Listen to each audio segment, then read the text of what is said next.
Good afternoon, gentlemen. How are we doing today?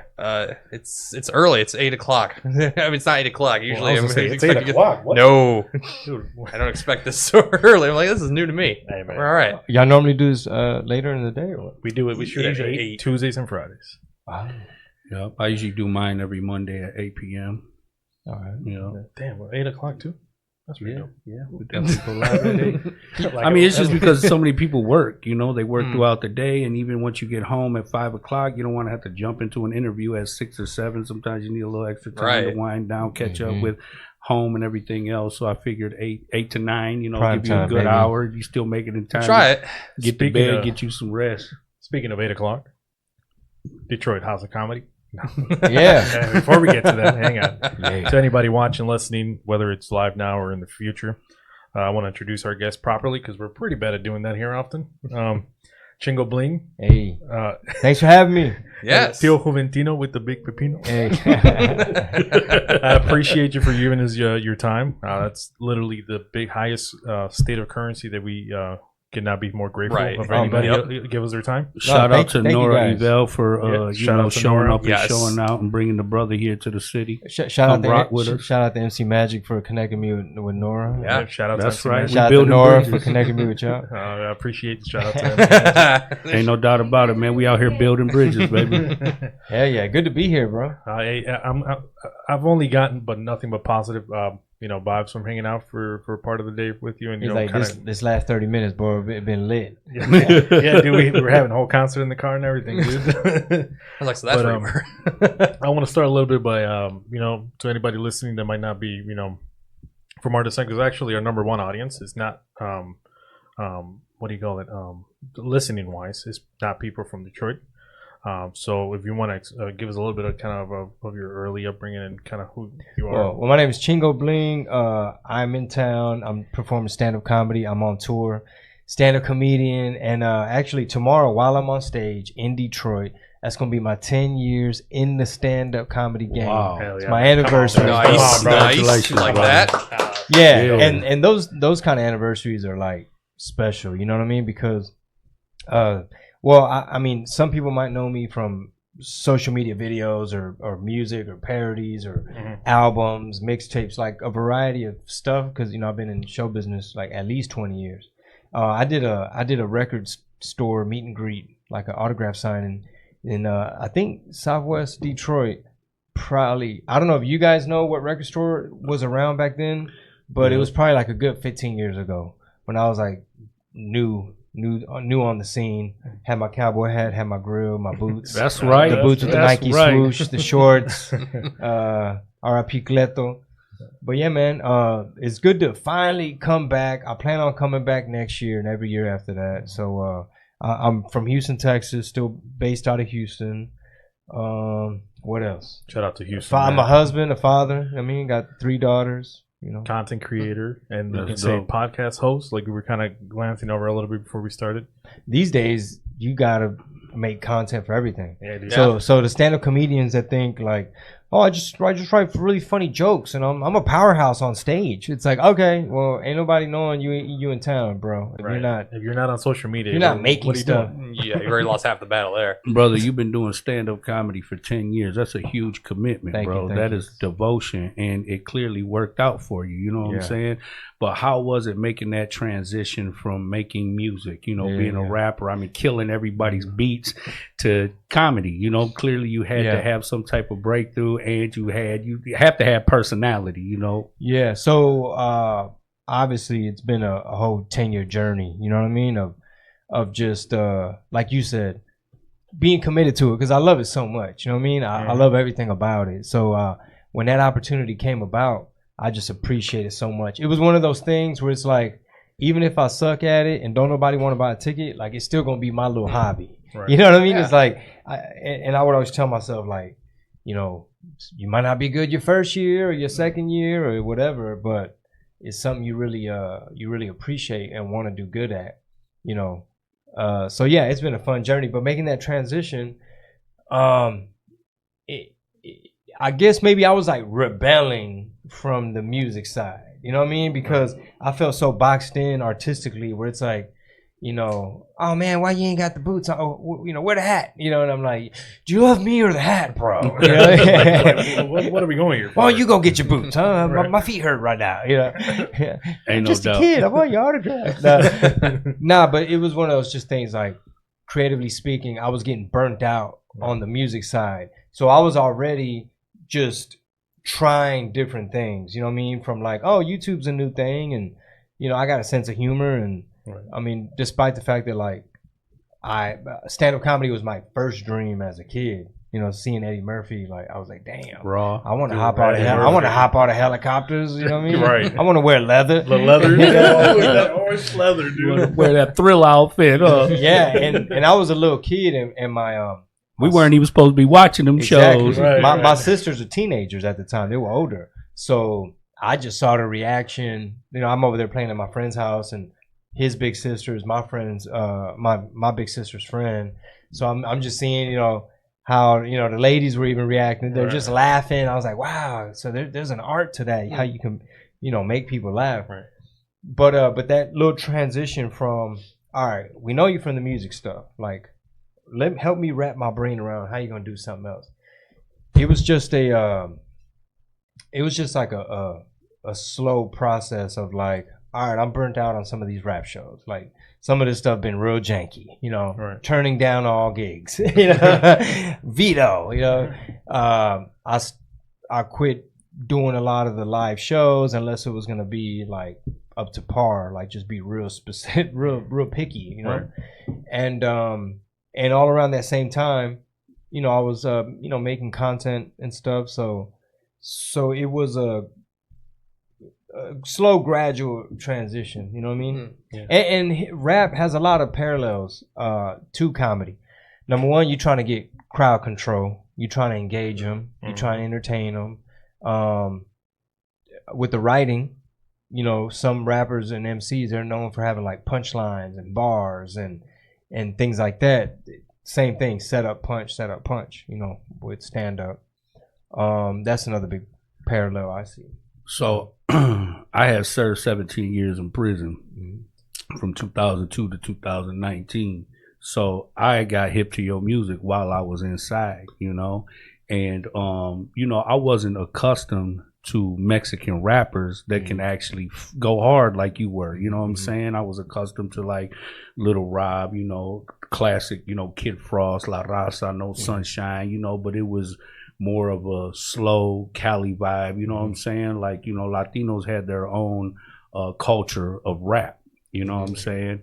And, you know, me growing up in Detroit, you know, our Latino community is influenced by black culture, you know what I'm saying? And, you know, I've been to Texas, I've been to California, I've been to Mexico, and, you know, it was hard for me to be able to engage with a lot of the Latino crowd because a lot of them be like, damn, bro, you sound like you were black or you want to be black or something. Yeah. And I'm like, bro, I'm from Detroit. This is how we talk. They're like, why don't you sound like the dudes from the movies? Why aren't you saying Holmes every other sentence, bro? For sure. But when I heard Hungry Holmes, yeah, that's how they expected me to talk, and then they made me feel as if I was less of a Mexican because I didn't talk like that. You know what I mean? Yeah. But when I heard you go hard on like all the beats from all the hottest, you know, artists, I was like, damn, this brother tore it up. Like he broke down barriers. Like he showed that we can get down with the best of them. You know what I'm saying? And I salute you for that because, you know, you broke down some barriers. You know what I mean? And another reason I put the tamales in the forefront, at, you know, especially in the beginning, is because I knew that 9 times out of 10, like Mexican culture, like our food is just so famous. It's just so known that people can't get past that part. It's like a double-edged sword. It's like when you be like, "Hey, I'm a rapper and I happen to be Mexican." They're just like, "Whoa, okay, back up." You know what I mean? It's like Taco Bell. So you rapping about tacos, and it's like actually tamales. Right. And I mean, a big part of that was because like I wasn't no drug dealer gangster, and everybody at the time was talking about, you know, how many stoves, you know, put it on 3, get the pot, skirt. You know, everybody, ingredients, I measure this and weigh that, and I wrap it like this, and it's about this. And I was like, I can rap about tamales. Dude, I bro, was like, my mom made them, my dad sold them at Word. They're pretty good. I was like, they fire. And I was like, you can wrap them up, and you be skirt the same way. Dude, kind of piggybacking on what Eladio said, it's one of the things that absolutely kind of really stuck with me that I really admire about you is you rose, and you know, I guess by definition some people would say made it when the internet was not even there yet. Like the internet was like, what are we talking, MySpace? Before MySpace, dude. I remember when MySpace came around. Came and left, dude. Yeah, that's crazy.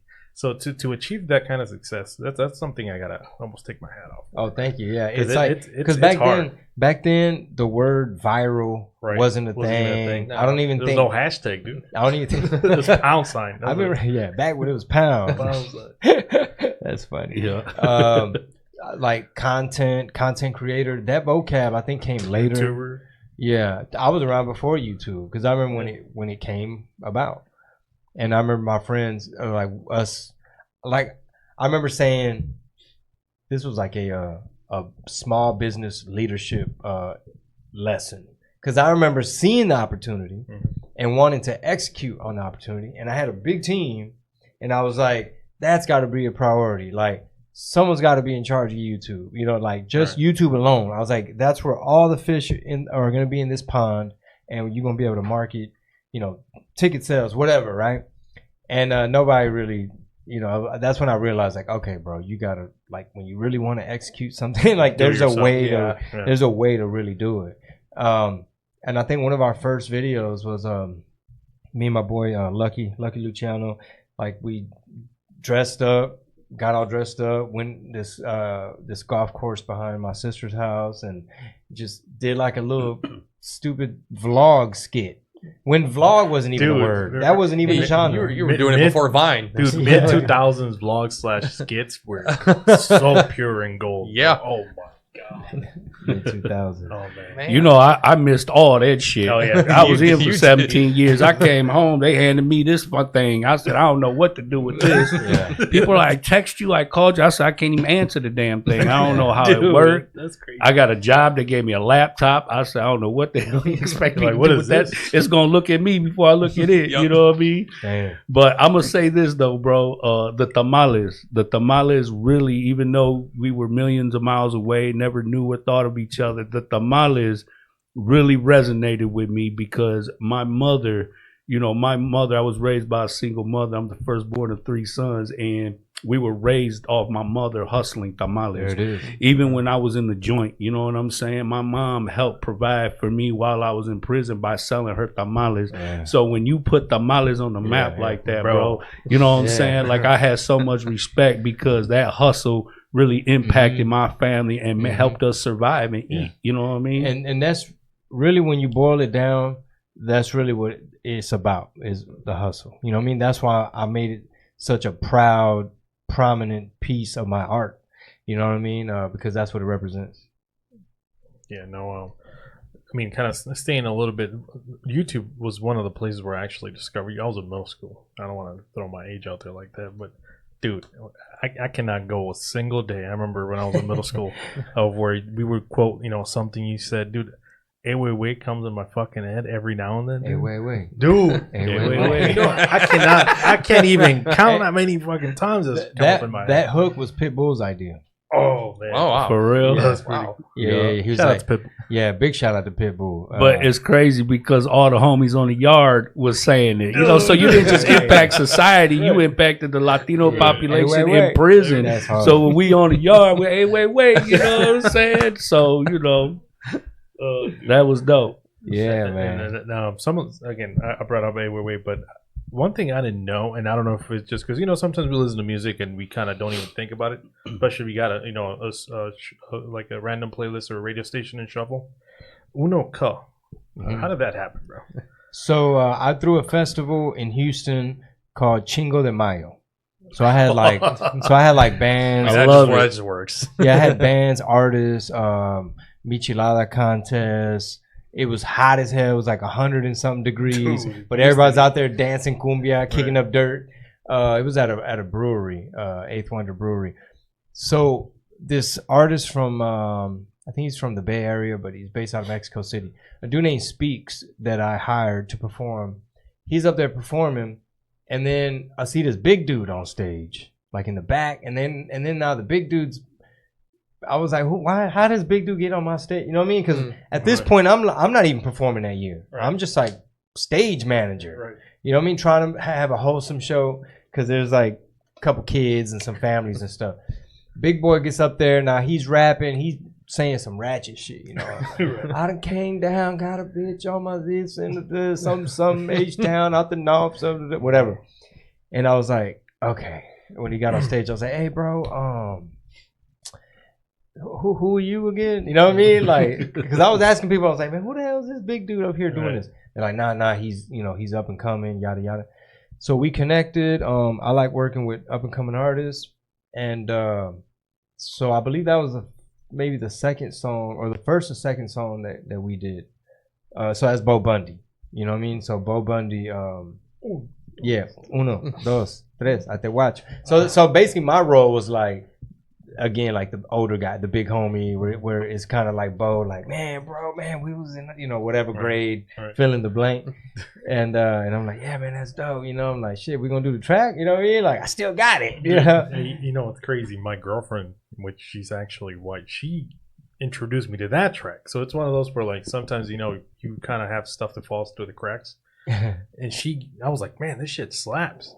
And it wasn't until a couple of weeks ago, I'm like, oh shit, like I didn't know you were in it. And then kind of it evolved around the same time that you were gonna come on here. I'm like, oh shit, that's like a full circle coming through. Yes, sir. Like just falling through the cracks.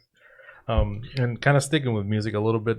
One of the things, again, going back to like that's my time period when I was in middle school and kind of listening and kind of being influenced by either you're even the comedic timing that you have and just the whole attitude about like the Malas and skits. That's what I grew up on. But what did you grow up on? Like what musically? What was musically like? I mean, there was like no internet, but what was the kind of the big influence at that age? Man, whoa! I remember being a little kid. My two sisters were way older, so I would see a lot of what like the high schoolers like they're out there b-boying and breakdancing and the boom boxes. So I'm absorbing all this stuff. Like they're leaving their cassettes laying around like LL Cool J or Beastie Boys and stuff. So I'm just like listening to all that stuff. Then I got like cousins and other older homies that they'll get a hold of like Public Enemy, Eazy-E, NWA, some local stuff, Rap-A-Lot Records. Just as I'm coming up, I'm just hearing like Slick Rick, whatever, and the stuff that's on the radio and things like that. And so I'm just being a kid, man, like being a fan of it. And that's where a lot of the influence, like for example, like Slick Rick with his over the top appearance, Biz Markie with his sense of humor, even how the Beastie Boys would do their voice. You know what I mean? Or being a little kid and you seeing like Kid Frost on TV, it's like, oh, La Raza. I was like, man, I think this guy's Mexican. It's like, Dude, like, man, they got Mexicans rapping on TV. You know what's crazy? Sometimes I get shocked by like when you hear about like what I like to call hidden Mexicans, like all over the internet. Oh, yeah, yeah. Did you know this band? Like Lupita Nyong'o, is that her name? Oh, she's from Mexico. No, she's Mexican. Like what? Louis C.K. He's like half Mexican or fully Mexican. He's got something. That's crazy. Well, what it is, I think what really trips people out is we forget how diverse Mexico really is. And we forget sometimes, I know I did, like things that we would consider to be like quintessentially Mexican, like, oh, it's mariachis. It's like, I think that came from Italy. You know what I mean? It's like those instruments they didn't have here. Or certain foods like the al pastor, it's like Lebanese type of thing. And then beer, it's like, oh, that's Mexican beer. Mexican food, drink Mexican beer. And it's like that came from like Bavaria, Germany, or wherever. From Europe. They brought all those brewing techniques. So a lot of and so you got like your canelos. I remember one time that's how you get a Louis C.K. Yeah, you're not wrong. I remember one time I got to visit Guadalajara, and it was during a trip with Jose Cuervo Tequila. They were like hosting us, and they were sponsoring this big tour that we were on, and so they were treating us real good. They had us at the resort. They were getting us drunk, showing us around town. And a lot of the stuff they showed us at Guadalajara, I was like, I can't even believe this is Mexico. Like for real. Like you would just see like entire sections where they're like, oh, that's Versace's mansion. It's like, right. Versace had a mansion here. It's like, yeah, he loved the weather and you got, this and that. And like we were in a VIP in some club. It's like white sand in the VIP. I was like, man, Houston ain't got this shit, you know? Right. Or you see like all these blonde hair, blue eyed people walking around waiting in line to get in the club and stuff. It's like wow. Where they come from? Let me ask you something. I had visited San Antonio some years ago, and I noticed that a lot of the people from there did not like to be addressed as Mexican, but they wanted to be acknowledged as Tejanos, And I mean, they were representing the Mexican flag and all that, but they identified as like Tejanos, like they didn't identify as Mexicano, and it confused me. You know what I'm saying? Yeah. Can you give me some insight on why it's like that? Yeah, I'll try my best. So, like, there's some people in Texas where like you see them and you're thinking like, bro, you Mexican, like we're the same blood, whatever, and it's like, yeah, no, but it's like. As far back as we've searched, like generation, like as far back, it's like they're just Texans. And when you look at Texas history, like not only was Texas its own country, its own republic at one point, and the way the whole like they didn't jump the border jumped them type of thing. Yeah. It's like when you go back to the Davy Crockett days and all like the Alamo and all that, some of these people are literally like, it's almost like if you told a Ukrainian like, nah, dog, you Russian. Because this, if you really think about it, it was all Russia. Right. And they probably like, yeah, but like everything I know, my identity and the culture and everything is Ukraine. So I think it's kind of like that. Like, for example, when I first started going to Albuquerque, a lot of people are like, oh, I'm Spanish. And it's like, motherfucker, you Mexican like me? Like you. Yeah. And they're like, no, I'm Spanish. Until you look at their history, and it's like, oh, Spain was really out here for like a long time. And that's why it's like the folklorico dance capital of America and everything. A lot of stuff in New Mexico is like Spanish flag and things like that. Yeah. Some historic shit, dog. Oh my God. No, I definitely appreciate the insight, man, because I just never understood it. You know what I'm saying? Like why they were separating themselves. Like Eva Longoria. She's like Tejana. Like she's like as far back, like hella generations. Like she don't really got no, like for example, this is why I bring her up. Cause they were doing this TikTok trend and where it's like Mario Lopez, who does, he's Mexican. He'll be like, I'm Mexican, so of course something, right? Oh, yeah. And then Eva Longoria, right? Super mega rich, famous, and she's all like, I'm Mexican, so of course I keep my pots and pans in the oven. I'm like, lady, no, you don't. You come on. You got a whole nother section. You don't even touch none of that, right? You don't get near that. That's a whole other department up under your house administration of one of your houses, right? But and even then, I was like, technically, she really kind of ain't Mexican. So that's why I bring that up. I'm Mexican, so of course I'm like, you done lied twice in the same skit. Have you tried any Mexican food here in Detroit yet? Not yet. Okay. Besides the we went to La Michoacana earlier. Oh, okay. That's cool. Just because, like, one of the first times that I ate Mexican food in San Antonio, it was a very different taste. It was more of a Tex-Mex type, Mexican food. And it was just very different from the Mexican food I'm accustomed to eating here in the neighborhood, Yeah, they have their own recipes, bro. Like, they have their own, like, Tex-Mex has its own history, its own thing. And it especially San Antonio, it's like that little hub of that where the music's going to be different. Like, a lot of stuff's different. And my parents are from Mexico, so I remember my mom always just being like, that Tejano music, because it was a Texan thing. I fucking love Tejano music. Tejano's bigger out here than it is probably a lot of places back home. Is, for sure. Like, it's being kept alive in like Ohio, Michigan. Yes, Toledo, Ohio, they always have events out there. Dude, Grand Rapids, bro. They always have Saginaw, Michigan. They do. Trippy, huh? And shout out to the Czechs and the Polish that brought, dude, conjunto. Oh yeah. I love. And then they were mixing with the Texans, Yeah. and then we were like to this day in Houston. Have y'all heard of a kolache? No. I don't think so. No. So a kolache is a Czech, if I'm not mistaken. Y'all can fact check me. I want to say it's Czechoslovakian, Pull it up, Jeremy. like a pastry, right? So it usually has like a sausage, like hot dog type of thing in there. But they make them all variety. It's Kolache, and it's just like every donut shop sells them. So it's just one of those things. It's just one of those things where like Texas, like is so pretty mixed too. Like a whole bunch of German immigrants in Central Texas, For real, that's Polish. Dude, I love. So they'll have a German Polish festival, and you swear you hearing like Tejano, like dum dum dum dum dum dum dum dum dum. Dude, Yeah. And they're out there, Yeah, you do. dude. Yeah. Yeah. My girl gives me so much shit when I put polkas from Germany, and she's from German descent. Funny enough. So like she'd be like, well, "Why are you playing this?" I'm like, "I'm listening to your traditional music. Technically, You brought like this. you for brought me. you caused this, by the way." And it's like it's so similar, like that some of that polka style. And I'm like, dude, that's corridos, bro, but not without the cussing and the peso pluma, and the drug references. and the drug references. Man, I don't know how you guys withstand that heat out there, bro. Humidity. Dude. Listen, I went out there.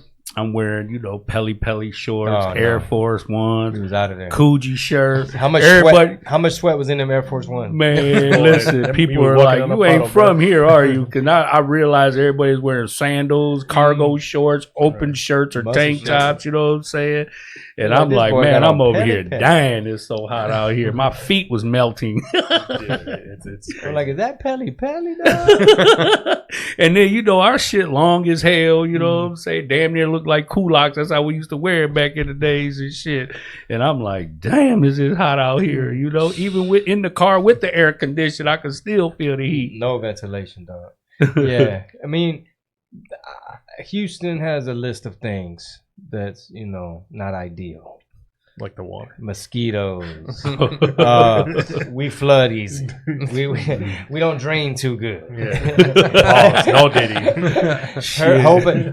The power. I was about to mention the grid. Yeah, Dude, bro. Texas has its own grid. Texas So. grid is it's just Texas. Yeah, I was bragging about that shit when I first heard. Like, bitch, we got our own grid. Now it's like, we can nah. secede. We ain't gotta. I'm always like, Goes I don't know what down. direction America's going in, but worst case, we could be our own again until the lights start flickering. You're like, never mind. Until you run in the generator and Dude. you're on hold with FEMA talking about your groceries and shit. You're like, but FEMA's part of the U.S., not the Texas Yeah. nation. Did you like UGK growing I up? love Man, UGK. bro, Pimp C's UGK. my favorite rapper of all time. Ain't no doubt, man. That's dope. Big shout out, man. Yeah, I don't You know know what I'm that one, saying? They for me, they were the ones that introduced me to like Texas rap. You know what I mean? And they was just the Yeah. coldest, bro. Yeah, super. Yeah, I'm a huge fan. And Bun B's doing his thing in Houston. He has his burger joint now. It's popping. They got Okay. it. Yeah. It's Oh yeah, I've been seeing that on Facebook, Instagram, everything. yeah, Trill Burgers. The Trill Burgers. Yeah, have you been there yet? Man, the line's always long. Oh, okay. I haven't I had a bet. chance. Come on, man. You But supposed to have a VIP pass up in that bitch. that's This what I'm Chingo Bling up in this bitch. You That's- gotta let me that's- through. I got the boot scoot up in this That's what motherfucker. I'm getting at. Yeah. I would expect a formal invitation. Hell you yeah. know- Or are you gonna be in the next joke? Let me cut the line or something. Ain't no doubt about it, man. Right. Hey, one of the things that I always find curious is that I will, I think many people like to know is what's one of the things that people don't, that you don't see when you become a big artist and a big name. What's something that people don't see on the outside? Oh yeah. A lot of advice that I give up and coming comedians and rappers and stuff, like when they're starting to get in demand, is all right, be careful what you prayed for. So a lot of people are gonna start wanting a piece of you, like your energy, your time. It could be exhausting, especially if you're like in party mode.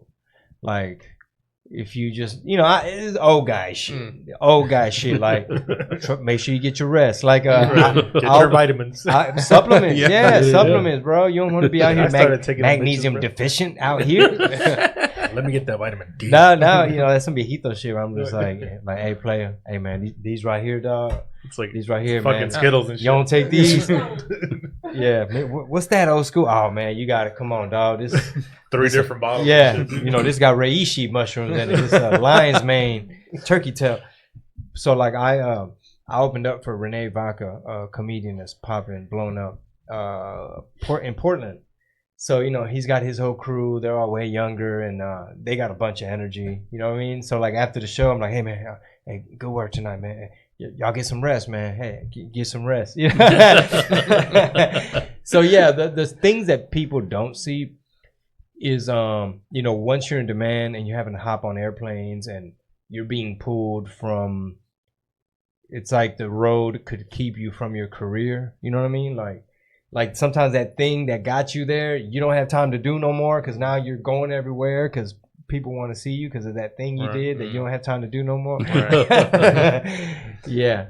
So I think what people don't see is like just the hustle and bustle behind the scenes, like the travel of like, waking up early or depending, right? If you're just like home for a day. Right. Because sometimes things get, a lot of these cities, sometimes you're like, damn, did we plan that like this? It's like, no, you stayed in Portland an extra couple of days because of that opportunity, and now you're here for a day. Your now whole you're here for a weekend day. came to like half a day available. And it's like, damn, I was only here for a day last week. Yeah, because you came back from Florida, and it was the day. Right. And I had to do a bunch of shit that day. Like rental property, like just trying to get shit, this house about to get rented out. Moving the fridge. And it's like, I'm a superstar. I don't need to be moving refrigerators. Why the fuck am I putting drywall up? Honey, yeah. We need to structure this better. What do you think about Ralph Barbosa? Oh, that's the homie, man. Man, Very listen, talented, dude. Man, he be having me rolling, man. I swear. And he just be so calm and just, you know what I'm saying? He got a cold delivery, bro. Yes, delivery. He does, for sure, man. Signature delivery. Yeah. So, yeah, man, I met Ralph through my comedian buddies, Luis Juarez and Midnight Castillo. So Midnight was rolling with me to like featuring for me, hosting a lot of my shows, and then we started working with Luis, and then they were telling me about Ralph, and I was like, okay, well, bring him in. Like he got to host like McAllen, Texas, and Oklahoma City, and then after that, it was like, all right, OG, I'm gonna go to New York for a little bit, and next thing you know, it's like, oh shit, he's got some shit on HBO, and the rest is history. Mm-hmm. But yeah, very talented. Yep, that's dope. Yeah, the phenom. It's exciting to see, Dude, and that's one thing that sometimes I feel like people get caught up on, like, oh, this industry peak, like music, let's say, music's not going to get any better, or comedy's not going to get any better. And then, people just pop out of nowhere, like, what the fuck? Like, yeah, that's crazy. And people don't see. And one of the things that I've just discovered, probably about a month ago is how long you've been doing stand-up. Like, dude, like 10 years quiet as kept. It's not an easy 10 years of doing this. That's a lot of experience. Yeah, because that's a whole nother lane. That's a whole nother lane career for yourself, though. Like, so getting your fans or your people to follow you, you know what I'm saying? Like, that could be a task in itself, because you transitioning, you changing. Yeah. Do you need? Is it you have to be good at telling jokes? Is it you just have to have a good personality? Is it connection? What is it that separates you from everybody else, and even to be able to make that transition into comedy? Well, it's an interesting game. Like, you could be taught a lot.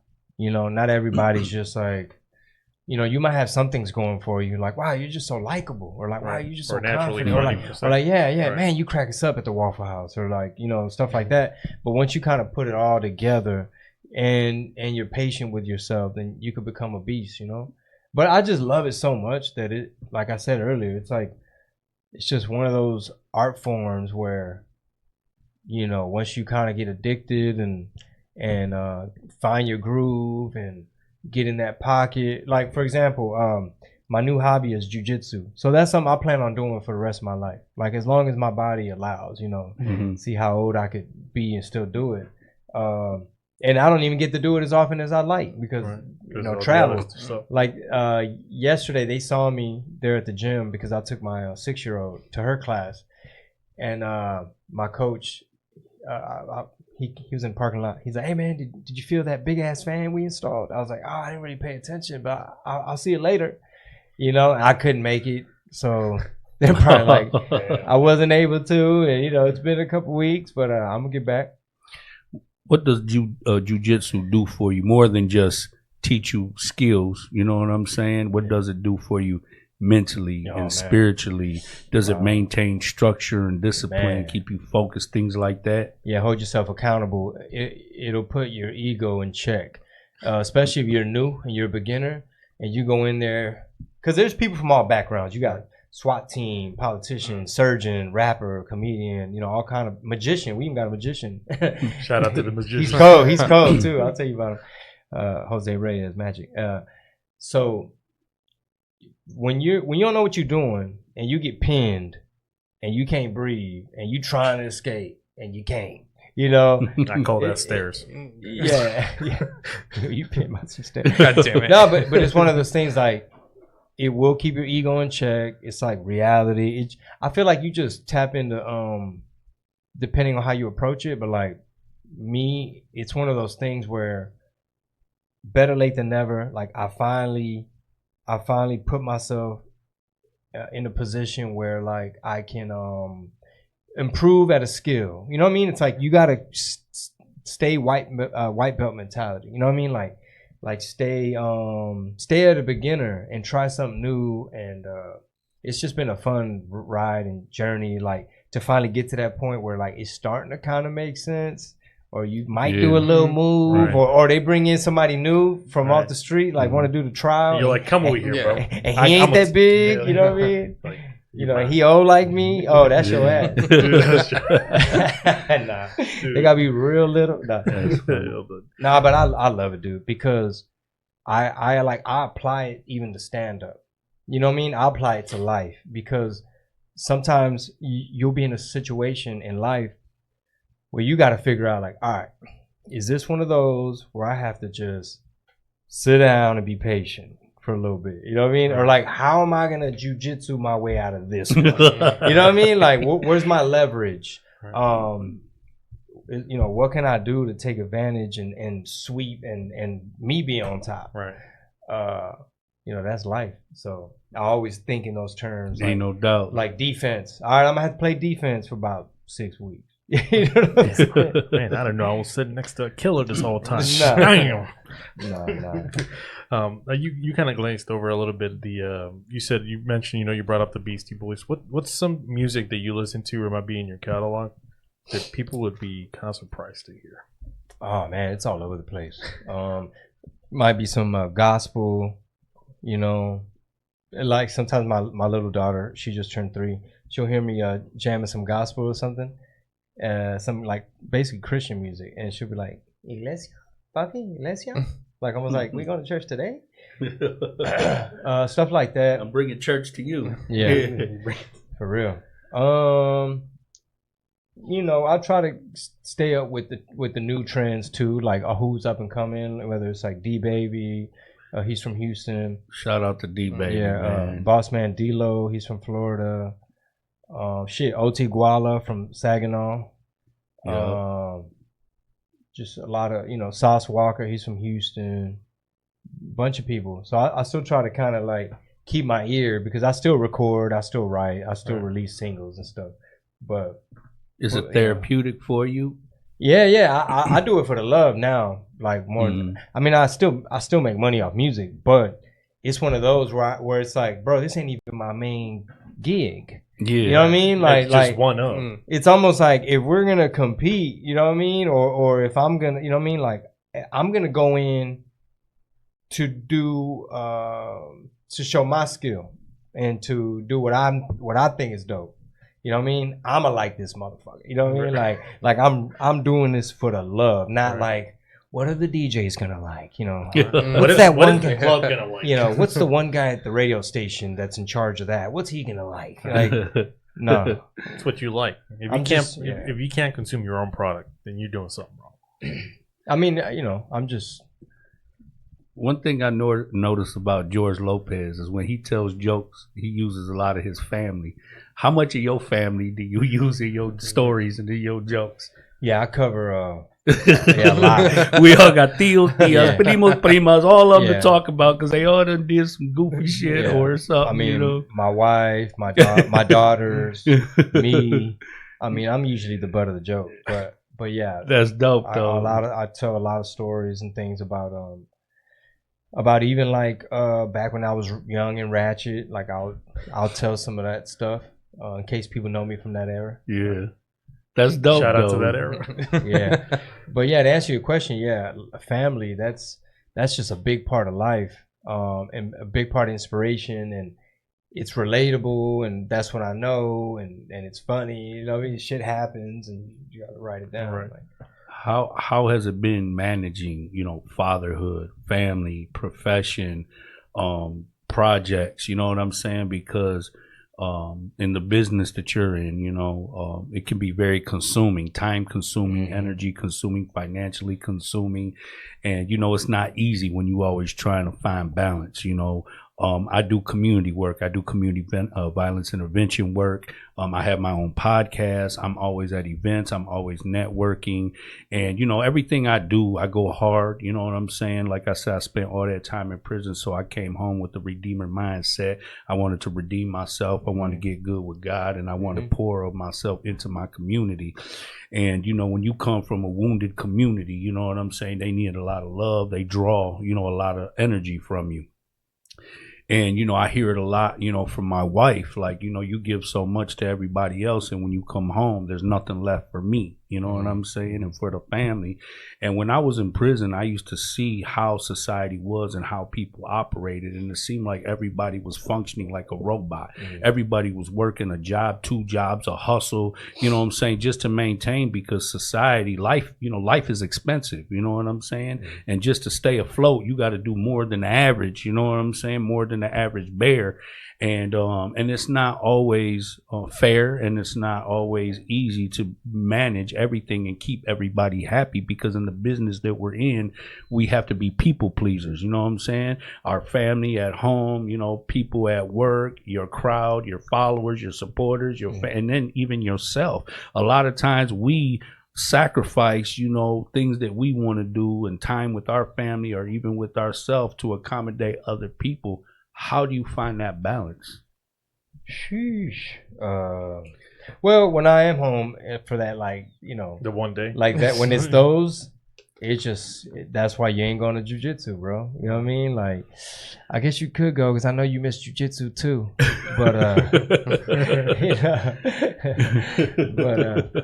so yeah, at that point, it's just about like, put your phone on do not disturb, and like, when you get an opportunity to hurry up, go check, handle business, and reply to people and all that, and then go back to like, okay, it's movie time, because the girls are little, and take them to the activities and spend time with them, and Yeah, no doubt. Yep, I understand. What's going back to what people see as a perception of, because we know the public image of Chingo Bling, right? Yeah. It's it's been 2 decades of gigs, concerts. What's something crazy that ever happened to you? And you don't have to mention any names or anything like that. Behind the scenes that you think or laugh to this day. You said something behind the scenes that's funny? Yeah, so like, let's say like you were at a gig, Okay. and like you I don't know. Okay. Something All simple right. as I'll give you one. you tripped and fell or something. Okay. Yeah, there was a couple of those. You're like, I know. Or you jumped in the crowd and everybody moved out the way. Yep. So No surfing. So there was one where it was a Houston event. I believe it was Bud Light. They were throwing like a big concert. Lil Wayne was a headliner. I'm just gonna like host, right? But I'm on the lineup, and we show up. It's like starting to want to rain. The lady, the stage manager lady, she's on her golf cart. She's got her umbrella. Oh, right this way, Mr. Bling. Right this way, and it's like, oh shit, the trailer is legit. I was like, yo, I feel like I made it. Like, see, finally they showing love in the city. You know what I mean? Like, Bud Light, no. All right. I know Lil Wayne on this show, but where we at though, baby? Right. Yeah. In You know my what I'm saying? hometown. We in the H, and they know I like this kind of sushi. And then like, how they know the charcuterie board is supposed to be just like that? And we were in there tearing up charcuteries, and it's like, man, it's lit. Flowers, candles were laid up. You're like, hell yeah. You know, I'm like, man, not bad for I'm just hosting. And then the lady shows up again. And there's like some band members behind her. And I'm just like, oh shit, what's going on? She's like, oh, hey, there's been a mistake. Like, Oh, no. Shit. So apparently there was this band from, I think they're from Chile. Chino y Nacho. So this was Chino, not Chingo. Right. She didn't know. This white lady had no idea. She's like, there's a mistake. I'm sorry. Yeah, she I thought changed I my was, age. She thought I was Chino Bling from Chino y Nacho. Chino Bling is crazy. I'm sure it's an X somewhere in China. Chino y Hell Nacho. no. Yeah. She must spotted you half chewing a piece of shrimp. sushi, just Yeah. like, what happened? Yeah. already Like, got oh, bad timing. and shit. Oh, Took Yeah. the tray with them. I'm leaving, but I'm taking this Yeah. tray with I'm me. taking something with My me. bad, bro. Buy y'all charcuterie, bro. My bad. Don't worry about that. Man, well, of all the people that you ran into, whether on the road or you've met, or maybe even got a private message from, who was something that you probably thought it was bigger than life that you actually ended up meeting? Shit. All right, there's one time, right? I was at home. I get a call from a 305 number. I hear Dale. I was like, oh shit, Pitt. Like I had already met him. I was like, what's up? He's like, Mr. 305. I was like, I got you, bro. What's up, Mr. Worldwide? What you want? What's up, Mr. Yeah. Worldwide? So he says, hey, if anybody asks, Little John wants to sign you. And I'm like, oh shit, because he's real cool with Little John. Yeah. I was like, yeah, let's do it. I'm like, Little John wants to sign me. He's like, no, that's what I told P Diddy, so that P Diddy can be interested in signing you. And I'm just like, this is back when P Diddy was still a respectable human being. We didn't know what kind of parties he was throwing. Oh my little did we God. find out. We didn't know. We didn't know, right? You're supposed to drink out a certain champagne and not that champagne. Yeah, they got men and women champagne. Yeah. Hey, they probably had some for the dudes too. Yeah, freaking Zoe. They had for whoever want to drink out that cloud champagne. It was having a freakazoid party. Freak offs. Freak offs. So we didn't know that back then. That's back when you would brag, like, hey, Right. hey man, y'all see me wearing all white? I'm gonna be at the wild white party with Yeah, Puff. yeah, I'm about to be there with Diddy, bro. Yeah. So the lie worked. P Diddy actually was interested in signing me, all off of Pitbull's sales pitch. I'm Right. like, dude, this is the guy. Little John wants to sign him. If you don't sign him, Little John's gonna sign him. Right. So somehow that worked because he hits me up. He's like, we're coming to Houston, All-Star Weekend. You got to wear all white.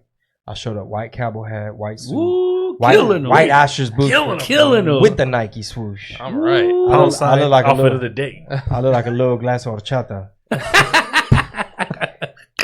And so it was an All-Star Weekend. This party was like open to the public. It was nothing, I wasn't a witness or a victim. There was no. I didn't wake up with barbecue sauce on my titties. None of that. Allegedly, that's another day. I didn't wake up like, whose yacht is this? No, he did not take me shopping. But he did have a record deal, and it said Bad Boy Latino, and that shit threw me off because I was like, what the fuck is Bad Boy Latino? But that was something that Pitbull had encouraged him to start. Everybody had Wu-Tang Latinos, all kind of Latinos. So I turned down this record deal, even though he was like promising a lot. Like, man, I have 4 TV shows on MTV. You'll be on TV like next week, type of thing. And at that time, everybody that was in his shows was pretty famous. Like the guy holding the umbrella, the people fetching cheesecake, like everybody was getting known off this shit. And I was just I was kind of like, man, I want creative control. He wasn't really budging on that. It was like, we're willing to share that, which meant he'd have 51% say, I'd have 49. So if the artwork, the single title, the beat, anything is going to go his way. So I wasn't going to like own the intellectual property, the masters. I was like, bro, I want to own my masters. So long story short, I dodged a human trafficking bullet. That's a great and point. I would have a shirt. I dodged Diddy, dog. I know. I made it out alive, baby. Diddy survived. Surviving Diddy. Surviving Diddy. Oh, no. Hey, but that's some real shit, but look at how long it took to get what's the word? Like not what's the word? No. I'm thinking like the word I'm looking for is like everybody thought I was crazy. Like, man, you turned down this deal. Oh, retrospective. Kind of like hindsight. Kind of like hindsight. validated type of thing, to where it's like it took this long for people to be like, oh, that was good. You ain't signed that shit. Like, right. Oh, so this whole time yeah. people be like, man, yeah, fucking idiot, self-sabotage. Chingo, he's his own worst Chingo, why you enemy. chingani yourself? He just likes telling people no. He likes telling record deals no. Like, Right. bro, come on. You telling all these labels no. You telling me none of these contracts were good enough. You know what I mean? And it's like, well, what exactly are you trying to get out of your career? You know what I mean? You could have been took the elevator. Like, Right. look at where such and such is at. Look at where such and such. Look at these you people. would have been go. up there with Diddy. You know? I'd have been on a documentary with a Right, mucus you bubble. I know. Hell no. We were gonna leave early. Well, besides telling the masses avoid a party with Diddy, what would be some of the best advice you've gotten for your music in your life? Music, Or career, in business, comedy, and just the best advice in general. Oh man, damn. Well, I'm trying to narrow it down to give you a better answer. Just life advice? Yeah, it can be life advice. Shit. I know you give us the jiu-jitsu a little bit of Yeah, parallels. That's a tough one, man. I mean, just keep God and family first. I mean, think about how, like, going back to the P. Diddy thing. Look at how he was trying to corrupt everybody around him. One of the lawsuits was a producer who I think had a Christian background, like it just as a musician, grown up, produced a lot of stuff. And even after P. Diddy was like just taking advantage of him, like work wise, like music, Right. like had him producing everything, had him doing all this stuff. Like he, based on if it's allegedly true, right? Based on like the lawsuit stuff, where it's kind of like, damn, bro, you were just hell bent on corrupting this dude. Like even after he was just turning down advances and he was like trying to like one of his little sex workers, one of his LSWs. I think it's the girl that raps, Miss Miami, Young Miami. Like supposedly her cousin was throwing him the some trim the concha. at a party. Yeah, trying to give him that pan dulce at a party. Fucking panech. You know, and even that he was like, no, you know what I mean? Like they wanted to corrupt this dude bad. Like, yo, like it's just a lot. It's a lot of evil out there. So yeah, definitely. You know, that's why just in my life, like my main jobs are husband, dad. You know, that's the real shit. Like, Right. Everything else is secondary. Mm-hmm. That's the real How shit. many people do you know have became self-destructive after making money, becoming famous? You know what I'm saying? Besides me, You don't have to drop names. I mean, No, did you go down that? Did you end up going down that road? I at can some look point? back. I can look back at a lot of stuff where it's kind of like I don't do that no more. You know what I mean? Where you just mature and like now at most it'll be like, all right, I went to a comedy show, I had a little bit of tequila, and now I'm tired. The next day, You're like, that's a wild I night regret now. that. Yeah, it really is. Like, man, I was out past 10:30, dog. Dude, I'm out here crazy. I was sipping about 2 shots easy. I sipped them all night, and that's enough. For the next day, we were like, man, I need some birria, some consomme, dog. I might need a nap before the show.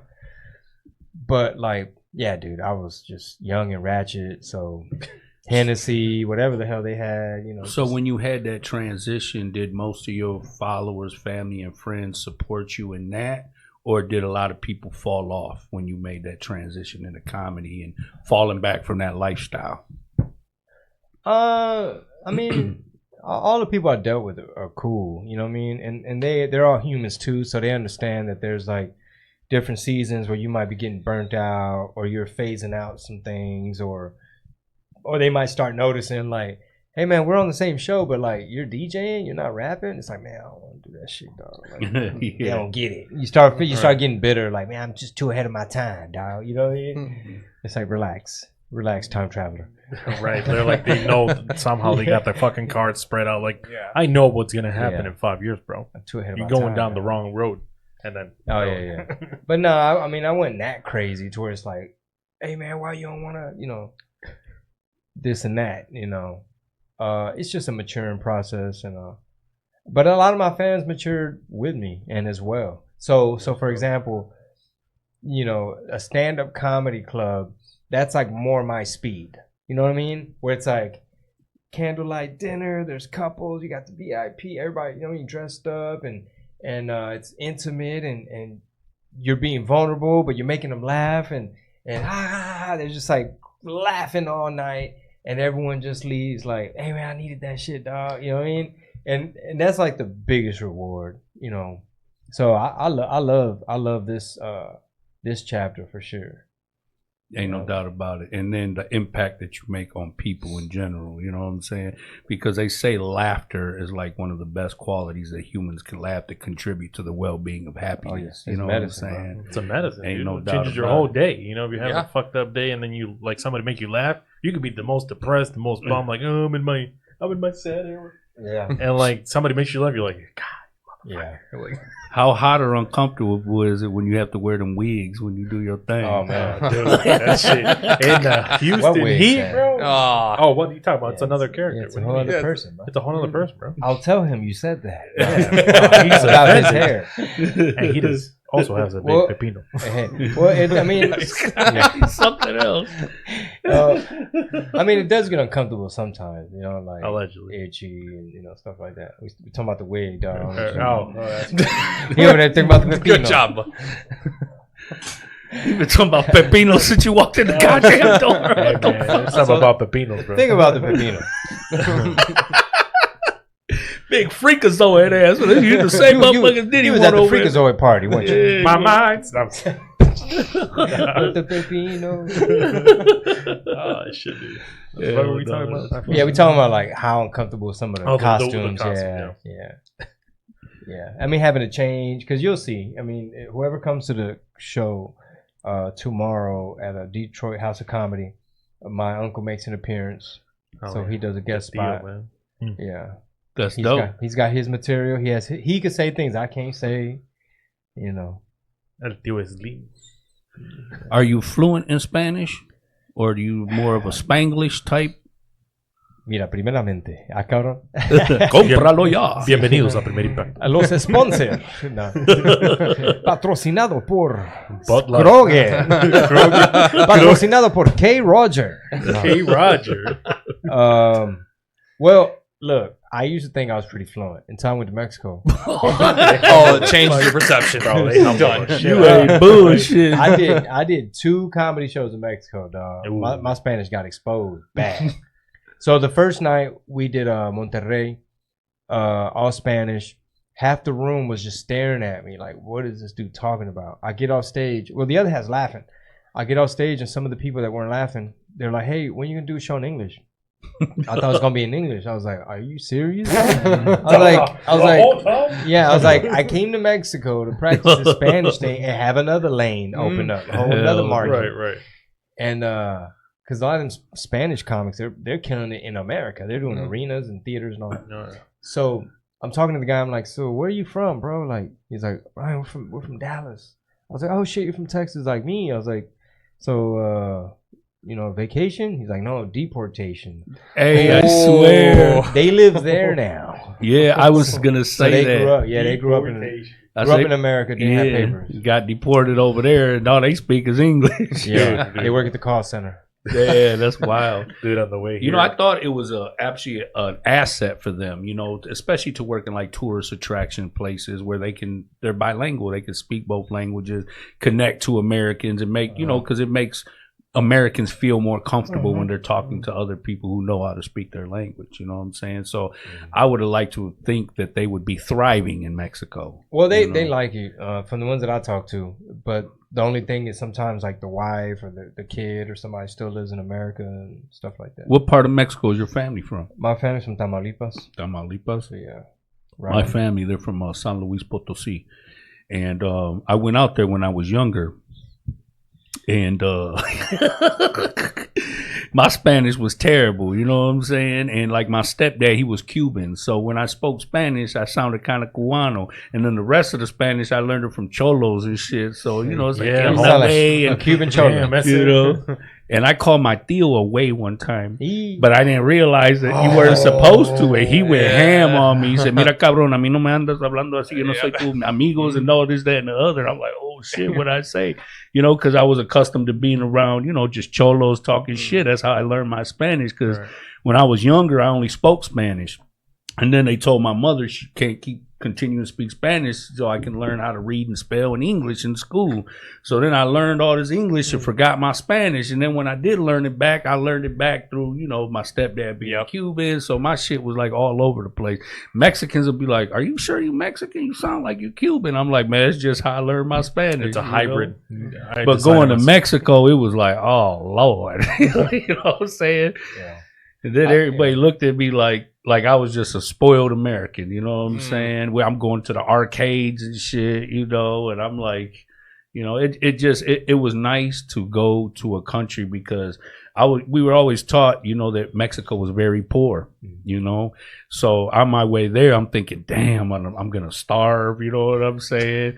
But I came back home fatter than when I was because my grandmother, she handmade tortillas every day. She gave me licuados con fresa, plátano, you know what I'm saying, with the canela on top. Like, I wouldn't even be done with my plate. She'd be like, ten, mijo, come más, mijo. You know what I'm saying? Every time. Second service. And they lived off the land. But the thing is, everything we ate, I felt like we killed it first, whether it was a goat, the cow, the sheep, the chicken, you know what I'm saying? So I'm like, damn, they live off the land for real, you know what I'm saying? But one thing about it is, even though nobody had like the best of nothing, but everybody there was so humble. Their hospitality was like no other. Anything that they had, they would offer it to you. You know what I'm saying? Like, and they didn't have the worry and the stress that Americans have. We're worried about people breaking in our houses, people breaking in our cars. We're stressed about paying bills, paying rent, looking good, smelling good, eating good, all these types. And over there, they're so humble, they're so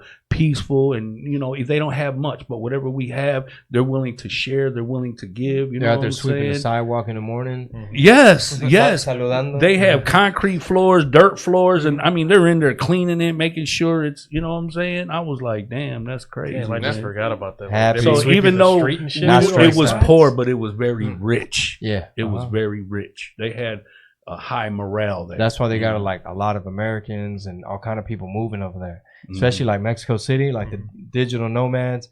Like you got a fire little job where like you could work mobile, and they're just like, I have an apartment in La Condesa, you know what I mean? Like, I only spend $1,000 a month on everything. And now they're eating like delicious tacos for like nothing, and just like that city and those neighborhoods have so much to offer. Like I had a homeboy, well he's still my boy. I don't know if he still has his place out there.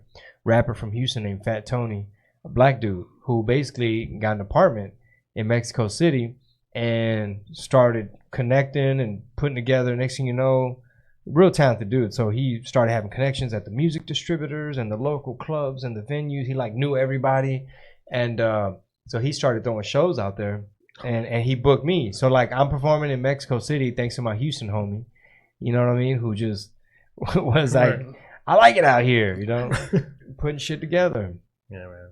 No, I really appreciate that of the culture that we received. Well, at least it was ingrained in me. Of like, even if you don't have much, spread that shit. Like, because it's like you're not gonna take that shit to the grave, bro. Yeah, no doubt. Have you ever done any music with Paul Wall? Bunch of songs. Have you? Yeah, bunch. Yeah. That's the shit. That's dope. Yeah, he's always there for that. Always has my back. Knocks it out quick. Always shows love. With the grills too. So yeah, I think the most recent song we did, the last time I bugged him for a verse, right, was hey, come on man, throw me a bone. Nah. Come on, bro. Hey man, we from the same city, dog. Nah, but he always knocked it out. That's dope. I think the last one we did was on my Versace Mariachi album, which I recorded like during 2020. So it probably came out like 2021, something like that. Versace Mariachi, bro, I gotta get hip to that, bro. I know what you're listening to on the way. Yeah, for real, I ain't bullshit. Yeah, Pitbull's on that album, Paul Wall's on that album. Dale, bro, you need to get on a track with Mexican LT, bro. We have a song together. We're both featured on the same song. The artist is Gold Soul from Corpus Christi, featuring Mexican LT and me. But I think the reason it's not out yet is because like, I think maybe his team or his label or his management, maybe they're like thinking like, oh man, it's gonna be too hard to get OT's label to like clear it and like sign off on it or something. I don't know, but like it might end up getting leaked. Yeah, I mean, Alleged might. Yeah, because I mean, people always ask me about OT, and a lot of times they ask him about me.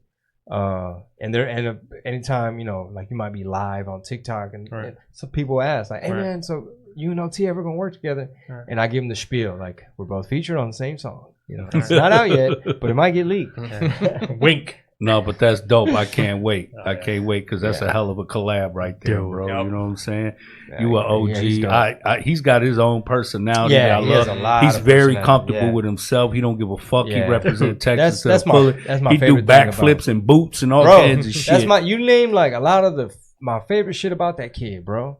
The ability to do a motherfucking backflip. Like last time. Wait. Yeah. He can do a backflip. Yeah. What? Yeah. He does it all the time. Every time he puts a show on stage, yeah. So like last time I kicked it with him, it was on a music video set, Don Gabbana featuring Mexican OT. So I'm there and that was like my main question. I was like, hey bro, how you learn how to do a backflip? You know what I mean? Because weighing 278. I'm sure most people when they want to ask them some shit, it'll be like, how was it performing in front of 75,000 people at the rodeo? Or like, what's Joe Rogan like? And things like that. I'm like, how you do a backflip? For sure. But everything you listed, like he has so much personality, honestly, that like he's barely touching his rap bag. He ain't even got into his personality back. Like it's gonna be where his rap shit is just gonna be like. He might become a comedian too. He gonna follow suit with you, bro. You know what I mean? Anything. Host a TV show, podcast, acting. If he has a podcast, bro, I would love to be a part of that. Because he be saying some wild shit. Yeah, he be doing some wild shit, saying some wild shit. Oh yeah. I saw one where the streamer, I think it might have been that Aiden Ross kid. Oh, the streamer guy was like, I like Texas. I think I like. He's like, hey man, don't move here, dog. Man, you serious, bro? Please don't come here. And he was like, what? Why don't you want me? He's like, it's already too many people, bro. Stop. Stay where you're at.